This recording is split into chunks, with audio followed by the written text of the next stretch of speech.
Now, leading our bulletin this half hour, 20 people alleged to have instigated last year's unrest are expected in Durban Magistrate's Court this morning. They were arrested yesterday in KZN, Gauteng, Northwest Free State, Western Cape, as well as the Northern Cape.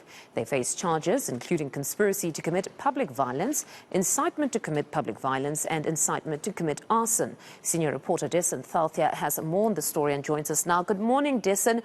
What do we know so far about these alleged conspirators who led to or were part of the destruction that we saw in July?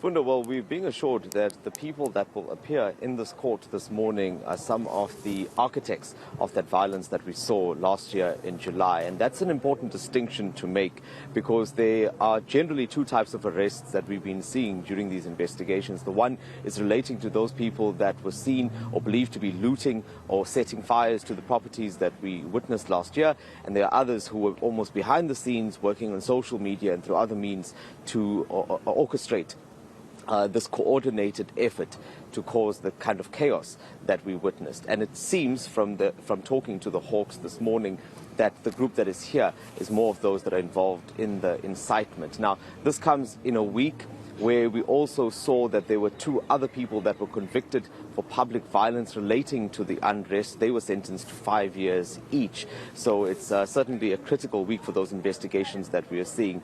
This takedown happened yesterday simultaneously across several provinces, and we were told by the investigators that it took months of work to try to track them down. And it was a very complex investigation and to make sure that they had all of their ducks in a row, so to speak, before they made those arrests. I had an opportunity to engage with the provincial head of the Hawks a little while ago, Major General Lesetja Senona. I just want you to listen into part of that interview where I asked him directly. I think a question that many of us had is whether the person behind that account that we know very well on social media, which purports to be the daughter of the former president, whether that person will be here in the dock. This is what he had to say to that question. At this stage, we don't have Mr. Dusile as one of the people who have been arrested. But you shall remember that Clenis Breitenberg opened a case against the said individual, and we are investigating it. And then I can't divulge now the status of the investigation, but as soon as we are finished, we'll table it before the NPA to make a prosecutorial decision. So that is what I can say for now in respect of that one. Okay. And General, again, to come back to my question about these 20, whether they are in fact the architects. So I just want to understand, are they the people that were sitting behind the scenes, sending out messages, or were they the people actually lighting matches and setting places on fire? These people, they were inciting other people. At some stages, they were also, some of them went to an extent of going to places whereby this arson as well as looting was committed. So we can safely say these are not the looters, but they are the people who incited.